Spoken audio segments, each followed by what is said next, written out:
Hello everyone, welcome to Supraja Telugu videos. ఈరోజు మనం ఆవకాయని ఎలా తయారు చేసుకోవాలో చూద్దాం. ఆవకాయ కోసం మంచి మామిడికాయలని తీసుకొని శుభ్రంగా వాష్ చేసి తడి లేకుండా తుడుచుకొని ఫ్యాన్ కింద ఆరబెట్టుకోవాలి. ఆ తర్వాత ముక్కలు కొట్టి పక్కన పెట్టుకోవాలి.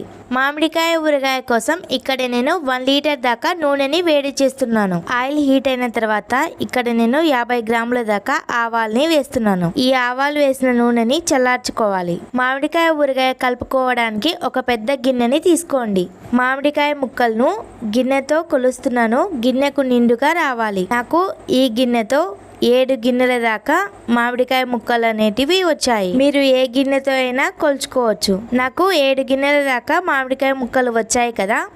ఈ మామిడికాయ ముక్కలకి నేను 1.5 గిన్నె దాకా ఉప్పుని వేస్తున్నాను. ఇక్కడ నేను రాళ్ళ ఉప్పుని మిక్సీ పట్టుకుని వాడుతున్నాను. అదే గిన్నెతో 1 గిన్నె దాకా కారాన్ని వేస్తున్నాను.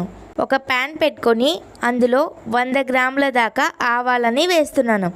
ఆవాలని లో ఫ్లేమ్లో పెట్టుకొని బాగా ఫ్రై చేసుకోవాలి. వేయించుకున్న ఆవాలను ఒక ప్లేట్లోకి తీసుకొని చల్లార్చుకోవాలి. ఆ తర్వాత మెంతి పిండి తయారు చేసుకుందాం.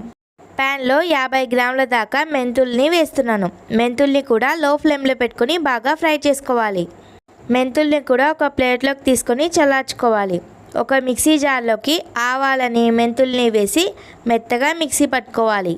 చూసారుగా, ఈ విధంగా మిక్సీ పట్టుకోవాలి. మిక్సీ పట్టుకున్న మెంతి పిండిని ఆవు పిండిని నేను ఒకేసారి వేస్తున్నాను. ఇదే గిన్నెతో సగం గిన్నె దాకా మెంతి పిండి ఆవు పిండి వచ్చింది. 30 దాకా వెల్లుల్లిని 3 టేబుల్ స్పూన్ల దాకా పసుపుని వేస్తున్నాను. ఈ మసాలాలన్నీ ముక్కలకి పట్టేటట్టు బాగా కలుపుకున్న తర్వాత ఇందాక మనం చల్లార్చి పెట్టుకున్న ఆయిల్ని వేయాలి. ఆయిల్ కూడా వేసాక ఆయిల్ కూడా బాగా కలిసేటట్టు బాగా కలుపుకోవాలి. చేతితో కలపడం కష్టమైతే ఒక గెంటె తీసుకొని గెంటెతో కలుపుకోవచ్చు. అయితే గెంటెకి తడి ఏమీ లేకుండా నీట్గా క్లాత్తో తుడుచుకొని ఆ తర్వాత కలుపుకోవాలి. అంతా బాగా కలిసేటట్టు కలుపుకున్న తర్వాత నేను ఇక్కడ ప్లాస్టిక్ బకెట్లోకి తీసుకున్నాను. బకెట్లోకి తీసుకున్న తర్వాత కూడా ఒకసారి అంతా బాగా కలిసేటట్టు కలుపుకోవాలి. ఊరగాయ పెట్టినప్పటి నుంచి రోజు కలుపుకుంటూనే ఉండాలి. అలా 3 రోజుల పాటు కలుపుకుంటూనే ఉండాలి. చూసారుగా, 3 రోజులకి ఇలా ఊరిందనమాట. ఆవకాయ తయారైంది కదా. ఇప్పుడు వేడి అన్నంలోకి ఆవకాయని వేసుకొని బాగా కలుపుకోవాలి. అవును, మీరు మీ ఇంట్లో ఆవకాయని ఎలా తయారు చేసుకుంటారో నాతో కామెంట్ సెక్షన్లో షేర్ చేసుకోండి.